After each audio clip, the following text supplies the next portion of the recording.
Sa mga pangyenot na bareta, 6.8 million pesos na kantidad ng iligal na droga na-recover sa Naga City. Duwang harong nasulo sa Goa, Camarines Sur. Rizaa Regional Games nagsikad na. Layag Festival sa Rapu-Rapu Albay nagpuuna. Asin, itong Bicolano angat sa March 2023 licensure examination for teachers.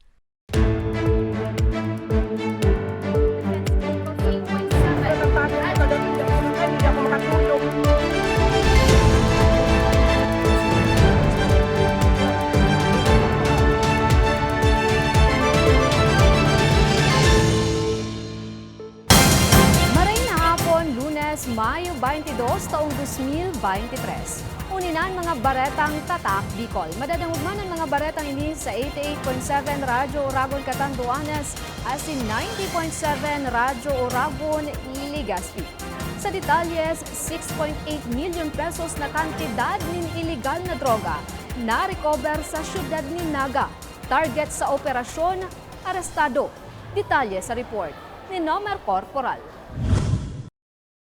Nasa kustodiya ng unyan kang otoridad, ang high value target drug personality ni si John Joseph Yukim, 34 anyos kang looban 6 Zone 4 Bayawas, Abella, Naga City. Biyernes, Mayo 19, kang arestaron si Yukim, kang pinagsarong persa kang Regional Drug Enforcement Unit, Naga City Police Office, asin PDEA Bicol.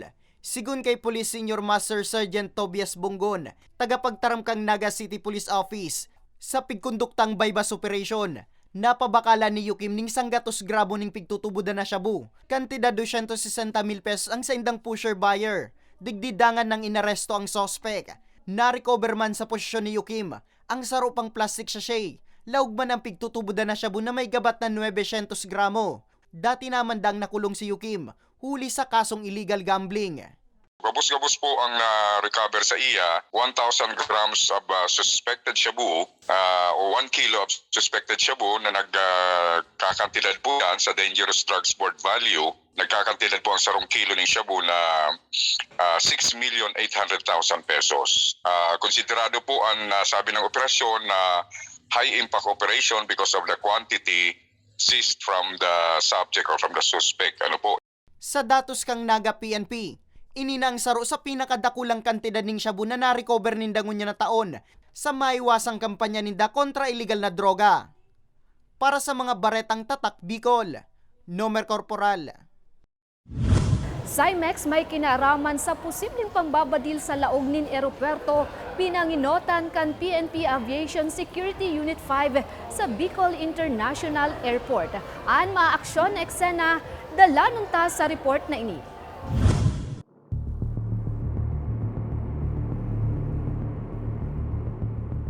Sa videong ini, mahihiling ang daing habas na pambabadilin sa rong lalaki sa tulong persona. Nakakalwas pa sa nasa arrival area kan Bicol International Airport sa Alubo, Daraga, Albay, alas 8 nin aga kan Mayo 19. Matapos ang pambabadil, nakuhaan pa nin video ang pagdulag kan sospek pasiring sa VIP parking area kan aeropuerto kung saan nagahalat ang getaway vehicle kaini. Tulos man na nagresponde sa lugar ang miyembro kan Aviation Security Unit 5 matapos na madangog ang gunshots, dangan inalerto ang iba pang tropa. Matapos na maresibi ang impormasyon, tulos man na naglatag nin choke point ang pwersa kan Daraga MPS, 2nd PMFC as in 31st IB Philippine Army. Ang crime scene tulos man na kinordonan, digdi uminabot naman ang SOCO as in Daraga MDRRMO, ang Mobile Patrol Security Unit 5 kan Bicol International Airport Police Station, ang saruma sa pinakaenot na nagresponde sa nangyaring shooting incident. Aksidente man na napalo sa indang mobile ang pulis na ini na matabang kuta sa pag-corner sa mga sospek na nahiling na nasa bisinidad pa kan eropuerto. Nga ni masyerto naman na mayong IED sa lugar. Yaon man ang K9 Dogs kan Special Operating Unit, Special Reaction Team kan Aviation Security Unit 5 para sa clearing operation.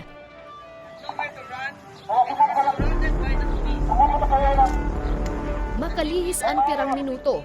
matapos ang pakikipagnegosasyon, dagos lang napasakamot kan otoridad ang duwang sospek. Alagad ang may init na mga eksenang yan, parte sa naman kan simulation exercise kan PNP Aviation Security Unit 5 na nakataltag sa nasabing aeropuerto. Saro sa mga nagpartisipar digdi iyo si Police Staff Sergeant Harold Tuyay. Surprise po talaga yung mga kanyang pangyayari, ma'am. Dapat laging handa ang isang pulis o maging sino man dito mga security personnel. Handa dapat tayo, ma'am, sa maging anumang mga pangyayari na pwedeng sa isang segundo lang mangyayari yung hindi natin inaasahan. Dapat, ma'am, talagang ang tao o ang isang personnel handa talaga sa sarili niya na gampanan yung trabaho namin bilang isang pulis. Nagpapasalamat naman ang pamayokan BIA na nagkakaigwanin simulation exercise sa laukan sa indang aeropuerto. Siya sa operations ng ating airport. Una-una po, nare-review at nape-prepare yung mga personnel natin sa if ever magkaroon ng mga ganitong incidents. At kumbaga hindi lang yung mga similar unlawful incidents din na pwede mangyari. Kasi hindi lang siya focus si PNP sa active shooting. May mga iba pa silang contingency plans na nakakatulong para sa security ng ating airport. Sa mga stakeholders po namin, definitely kami po ay nagpapasalamat sa cooperation and collaboration na inyo binibigay sa CAAP management as well as sa support sa lahat ng mga stakeholders na narito po sa loob ng airport. Sigun kay Police Major Sherwin Sumido, regular sindang nagkukondusir nin simulation exercise sa aeropuerto. Iningani mapabaskog panglalo an sa indang kaaraman asin kapasidad asin maging handa palalo sa mga siring na emerhensya. Regular ta ining pigakandak ang CIMEX na ini, bako sana sa araw ka ining shooting incident, igwa kita ning bombing incident, igwa kita ning CIMEX kaan, igwa ning response to active shooting incident, igwa ning hijacking incident. Puro igwa tabi kita dyan ning contingency plan sa mga araw ka na mangyari na daita man pigamawot na sa maabot na mga aldaw na mangyari. Ang ano lang natin sa tuya, ang kahandaan kan sa tuyang kapulisan, kaya ta ini pigagibo ang araw ka ining simulation exercise para sa pagpreparar kung igwa ning maabot na incidenting mga araw kaayan. Asigurasyon ni Sumido, padagos sindang makondusir nin CIMEX nga ni maitao sa mga biyahero an matuninong asin maugmang pagbiyahe para sa mga baretang Tatak Bicol. Jen Nunez. Prisa Regional Games nagsikad na. Detalye sa report ni May Arango.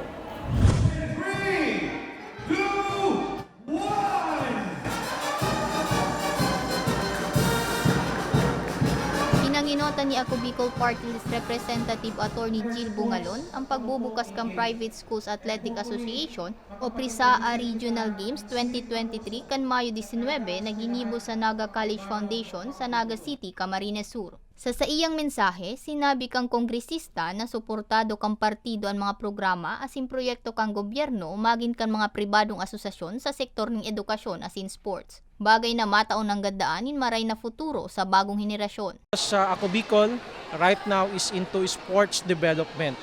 So binibigyan natin ng opportunities, ng mga avenues ang mga ating mga student athletes upang ma-hone, no? As in kumbaga ma-develop pa ang kanilang mga skills and talents in the sports activities. Kumpwesto ang PRISAA nin 34 pribadong eskwelahan asin universidad sa Bicol. 20 sports events naman ang pinaglalaban ng digdi. Kabali sa mga atleta ayusin the AJ asin Gabi na parehong primerang beses na pabali sa PRISAA. Mahirap po siya sa akin kasi yung scholars po and yung pagsali sa sports po, hindi po siya balance. Medyo excited and kinakabahan kasi alam ko malalakas yung teams na makakalaban namin. Iba-ibang school na siya from buong Bicol.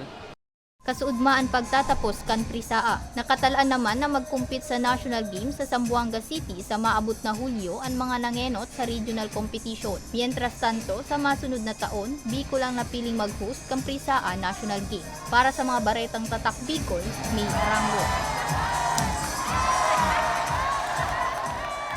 Layag Festival sa Rapu-Rapu Albay nagpuuna. Ang mga eksena dala nun ta sa report ni Nomer Corporal. Biyernes, Mayo 19, kang opisyal ng magsikad ang Layag Festival sa Rapu-Rapu Albay. Kasabay kang pagbubukas, ang pagpatiribayan kang 7 eskwelahan digdi sa drum and lyre competition. Nasa huri, Rapu-Rapu Central School ang naging kampiyon. Mas maganda yung kalalabasan ng performance. Katulad nga ngayon, yung mahigit isang buwan na pinaghandaan namin, ito ay kumbaga naging matagumpay para sa amin na ito nga halos lahat nakuha namin yung prize mula kay minor hanggang kay major awards. Sa Great Avenue naman po, no, sa part ng educators, it also sa part ng mga bata. Kasi this is also the first time after po the pandemic na nagkaroon ng competition na ganito. At least po, na-develop yung mga skills po ng bata at nag-enjoy sila, of course, sa event na to. Sa street parade, presente man ang PNP, BFP, Philippine Coast Guard, local government unit, asin iba pang stakeholders. Sigun kay Rapu-Rapu Vice Mayor Utoy Galicia, dakulang bagay na gad ang pagkarangkada liwat kang Layag Festival. Bagay na mapabisto pang lalo kang isla. So, ini na po so naging tradisyon kang Rapu-Rapu na mag-Layag Festival po. So, ini po baga ang main po bagang livelihood kang Rapu-Rapu po is so pagsira. So, yan po ang pigagamit na sakayan po para makapagsira po sa dagat. Ang paglayag po. Katakod ka ni, pinasalamatan man kang vice alkalde ang mga nagtarabang asin nagtauning suporta. Ngani mas maging magayon asin makulurang pagbubukas kang Layag Festival ngunya na taon. Nais ko man pong pasalamatan sa mga sponsor mi po bakong dahil po sa inda dahil po ini malalawos. Inot na inot po kay Kong Salvi ko, kang ako Bicol Party List, kay Kong Joey Sarte Salceda po, and kay Kong Christopher ko, and lastly to Gov Edsel Grex Lagman po. Mientras tanto, mas nagtauman ng excitement sa paradalan ang pagpabisto man kang official candidates kan Ginoo asin mutya ng Layag Festival 2023. Sa grand opening night, dinagsama ning tao ang konsyerto kang bandang QC. Para sa mga baretang tatak Bicol, Nomer Corporal. Duwang harong nasulo sa Camarines Sur. Asin 7 Bicolano angat sa March 2023 licensure examination for teachers. Yan asin iba pang bareta. Sa samuyang pagbabalik. Tucked away in the province of Albay, known for its perfectly shaped Mayon volcano, Misibis Bay Resort, a locally owned 5-hectare private island resort. The resort is ready for all those looking to balance tranquility and adventure.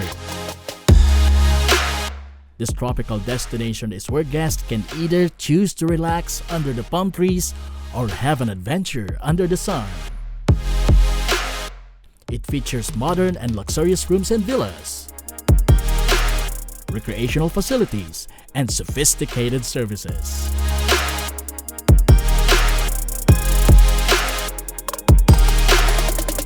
Come and experience Misibis Bay Resort, your tropical island getaway.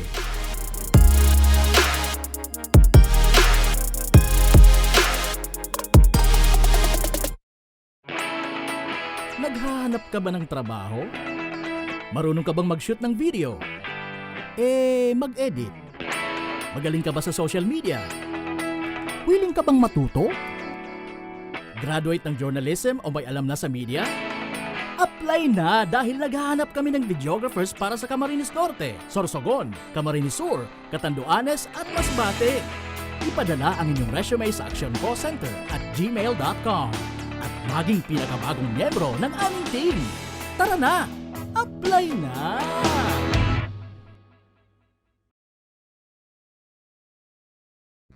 Sa imong ka nagpapadagos na pandemya, daima nag-uuntok sa pagriparo, ang satuyang satiring partido, ang Ako Bicol Party List, yaon pirmi sa pagpadangat kan mga kasaraditan, sa tabang kan manto ni ina, ano man na panahon, hain ka man sa kabikulan.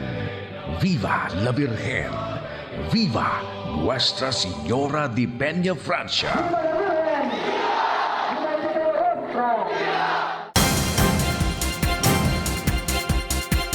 Nagbabalikan ako Bicol Online TV. Duwang harong sa Goa, Camarines Sur, nasulo. Detalye sa report ni Nomer Corporal. Blanco pa ang Bureau of Fire Protection Goa sa kung ano ang kausakang nangyaring kasulo sa Sitio Laog, Barangay Buyo, Goa, Camarines Sur, poko mas o menos alas 11:11 ning aga kang Mayo 19. Sigun kay Senior Fire Officer Juan Eduardo Obias Jr., padagos pang pinagigibunindang investigasyon sa pagkakasulo kang duwang residensya. Kaya day pasinda makakapagtauning konkretong impormasyon sundo sa presente. Alagad maswerteng Mayo mandang nakulugan sa pangyayari. Same with sir, with the damage to property under investigation pa po sir, kasi sir naghahanap po kita ng si affidavit po sir, halik naman sa mga victims na po sir. Kasi duman kita sir madepende sir, kasi sinda po ang nakakaarap kang mga nasulo duman sa harong ninda po. Gibus na naman sa light material sa mga nasulong harong na naging rasunda sa marikas na paglakop kang kalayo. Actually nagpunsa sir duman sa harong ni Mrs. Cubillas, nadamay lang po sa sir harong ni Mr. Duruin kasi po sir, ano lang ang distansya na is almost 3 meters lang po. Magkaraniyan po sinda sir and dakula po sir si kalayo niya and si wind direction po kasi rin duman sa katayin na harong and si katayin pong harong may portion siya pong made of light materials din so kaya nasulok po siyang madali. Ngunya na taon, ininang ikaapat na kasulo na naitala sa nasabing banwaan, kaya agad nanggad kang BFP sa publiko, ang dobling pag-ingat, urug pangunya na tag-init. Para sa mga baretang tatak Bicol, Nomer Corporal.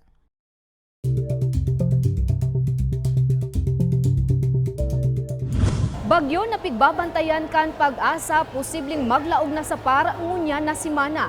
Detalye sa report ni May Arango. Formal nang pigdeklarar kang Pag-asa na sarong bagyo ang pigbabantayan na low pressure area sa luwas kang Philippine Area of Responsibility. Alagad sigun sa ahensya, posibleng maglaog ini sa parangunya na semana. Sa ibong kaini, padagos pa man liwat na makakamati ning mainit na panahon ang rehiyon. Alagad, posibleng maka-eksperyensya maning kalat-kalat na pag-uuran, urog na tuyong hapon. Kitang binabantayan na bagyo sa luwas kan Philippine Area of Responsibility kung saan nga ni isang unya nasa kategorya naman ini yung typhoon na may international name na Mawar. Puri po ining namataan sa distansyang 2,330 kilometers east of Mindanao. May sustained winds na 130 kilometers per hour as in may pagbugso kanduros nag-aabot sa 160 kilometers per hour. Sa ngunya naghihiro po ini sa direksyon na pasulnupan, norte-sulnupan sa rekasma na 15 kilometers per hour. Dugang pa kan ahensya, nag-aabot na 39 sagkud 42 grado sentigrado ang heat index sa rehiyon. Mantang nag-aabot ning 24 sagkud 34 grado sentigrado naman ang temperatura. Tapos pag itang mag-monitor sa mga weather update kan Pag-asa, lalo nga ni tayo kita monitor na bagyo ngunyan, although sa ngunyan less likely pa man ang naiiling kan Pag-asa na ini yung maglandfall, pero since nga ni nasa kadagatan pa yun kasi harayo pang maray, so may mga data pa hinahali yung mga possibility na magbago pa ang tatahog ng direksyon. So padagos po kitang mag-monitor sa mga weather update. Abiso kan Pag-asa sa publiko, magdara ning proteksyon laban sa init man o uran, siring ning payong. Para sa mga baretang tatak Bicol, May Arango.